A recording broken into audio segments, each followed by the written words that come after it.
ಬೆಳ್ತಂಗಡಿಯಲ್ಲಿ ಅನಾಮಿಕನ ವಿಚಾರಣೆ ಇವತ್ತು ಕೂಡ ಮುಂದುವರೆದಿದೆ.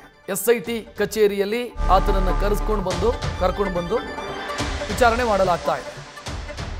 ಬೆಳಗ್ಗೆಯಿಂದಲೂ ಕೂಡ ದೂರುದಾರನ ವಿಚಾರಣೆ ಆಗ್ತಾ ಇದೆ. ತನಿಖಾಧಿಕಾರಿ ಜಿತೇಂದ್ರ ನೇತೃತ್ವದಲ್ಲಿ ನಡೀತಾ ಇದೆ ವಿಚಾರಣೆ. ಇನ್ನು ವಿಚಾರಣೆಯ ಸಂದರ್ಭದಲ್ಲಿ ತಾನು ಹೇಳಿದಂತ ಹಳೆಯ ಕಥೆಯನ್ನು ಮತ್ತೆ ರಿಪೀಟ್ ಮಾಡ್ತಿದ್ದಾನೆ ಆತ. ಈಗಲೂ ಕೂಡ ತನ್ನ ಮಾತಿಗೆ ಬದ್ಧ ಅಂತ ಹೇಳ್ಕೊಳ್ತಾ ಇದ್ದಾನೆ. ನಾನು ಹೇಳಿದಂತ ಜಾಗದಲ್ಲೇ ಶವ ಹೂತಿದ್ದೀನಿ ಅಂತ ಆತ ಹೇಳ್ತಿದ್ದಾನೆ.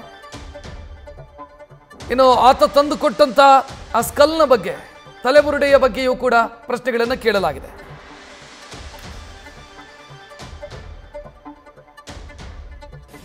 ಹೆಚ್ಚಿನ ಡೀಟೇಲ್ ನೀಡೋದಕ್ಕೆ ನಮ್ಮ ಪ್ರತಿನಿಧಿ ಕಿರಣ್ ನೇರ ಸಂಪರ್ಕದಲ್ಲಿ. ಕಿರಣ್, ಅದೇ ರಾಗ ಅದೇ ಹಾಡ ಅಥವಾ ಮುಂದಕ್ಕೆ ಹೋಗ್ತಾ ಇದೆಯಾ?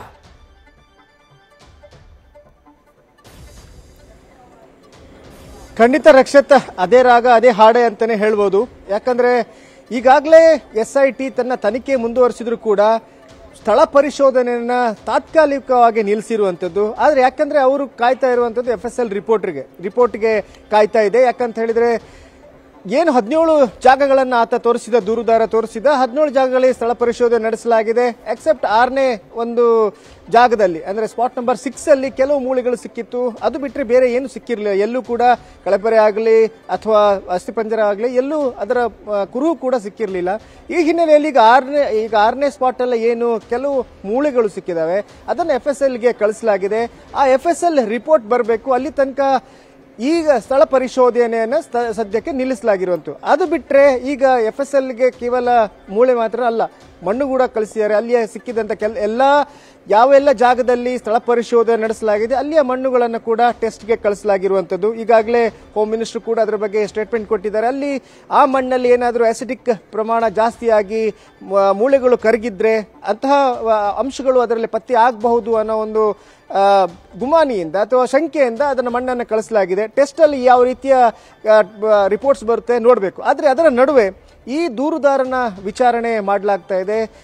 ತನಿಖಾಧಿಕಾರಿ ಜಿತೇಂದ್ರ ಕುಮಾರ್ ದಯಾಮ ಒಂದು ಹಂತದಲ್ಲಿ ಈಗ 17 ಏನು ಜಾಗ ತೋರಿಸಿದ್ದಾನೆ ಆ ಜಾಗದ ಬಗ್ಗೆ ಇನ್ನೊಮ್ಮೆ ಆತನಲ್ಲಿ ಪ್ರಶ್ನೆಗಳನ್ನು ಮಾಡಿದ್ರೆ, ಆದರೆ ದೂರುದಾರ ಹೇಳ್ತಾ ಇರೋದು ಅಲ್ಲಿ ನಾನು ಹೂತಿದ್ದೆ, ಆ ಜಾಗದಲ್ಲೇ ಹೂತಿದ್ದೆ, ಆ ಜಾಗದಲ್ಲೇ ಇರಬೇಕು, ಆದರೆ ಸಿಕ್ಕಿಲ್ಲ ಅನ್ನೋದು ಬೇರೆ ಜಾಗ ತೋರಿಸ್ತೀನಿ, ಬೇರೆ ಜಾಗನೂ ಇದೆ, ನಾನು ಬೇರೆ ಕಡೆ ಜಾಗನೂ ತೋರಿಸ್ತೀನಿ ಅಂದ್ರೆ. ಯಾಕಂದ್ರೆ ಆತ ಸ್ಪಾಟ್ ನಂಬರ್ 16 ಯಾವಾಗ ಅಲ್ಲಿ ಅಗಿದ್ರು ಈ ಬಾಹುಬಲಿ ಬೆಟ್ಟದ ಮೇಲೆ ಅಲ್ಲಿ ಏನು ಸಿಕ್ಕಿರಲಿಲ್ಲ. 15 ಅಡಿ ಆಳ 15 ಅಡಿ ಅಗಲಕ್ಕೂ ಮಣ್ಣುಗಳನ್ನು ತೆಗೆದು JCB ಇಂದ ತೆಗೆದು ಎಲ್ಲ ಅಗ್ದಾಯ್ತು. ಅದರ ನಂತರ ಆತ ಲಾಸ್ಟ್ ಮೂಮೆಂಟ್ ಅಲ್ಲಿ ಹೇಳಿದ್ದು ಒಂದು ಮಾತು ಅಂತ ಹೇಳಿದ್ರೆ, ಇಲ್ಲಿಂದ ಕೆಳಗೆ ಅಲ್ಲಿ ಸ್ವಲ್ಪ ಜಾಗ ಕೆಳಗೆ ಹೋದ್ರೆ ಅಲ್ಲಿ ಒಂದು ಜಾಗ ಇದೆ, ಅಲ್ಲಿ ಎಡಗಡೆಗೆ 5 ಅಗ್ದಿದ್ದೀನಿ, ಬಲಗಡೆಗೆ 5 ಅಗ್ದಿದ್ದೀನಿ, ಆ ತರ ಹೇಳಿದ್ದೆ. ಅದಕ್ಕೆ ಆಗ ಅಧಿಕಾರಿಗಳಿಗೂ ಸಿಟ್ಟು ಬಂದಿತ್ತು. ಯಾಕಂದ್ರೆ ಈತ ತೋರಿಸಿದಲ್ಲಿ ಎಲ್ಲೂ ಸಿಕ್ಕಿಲ್ಲ, ಆದ್ರೂ ಕೂಡ ಈ ತರ ಹೇಳ್ತಾ ಇದ್ದಾನೆ ಅಂದ್ರೆ ಕಾನ್ಫಿಡೆನ್ಸ್ ಲೆವೆಲ್ ಆತನ ಇದು ಜಾಸ್ತಿ ಇದೆ.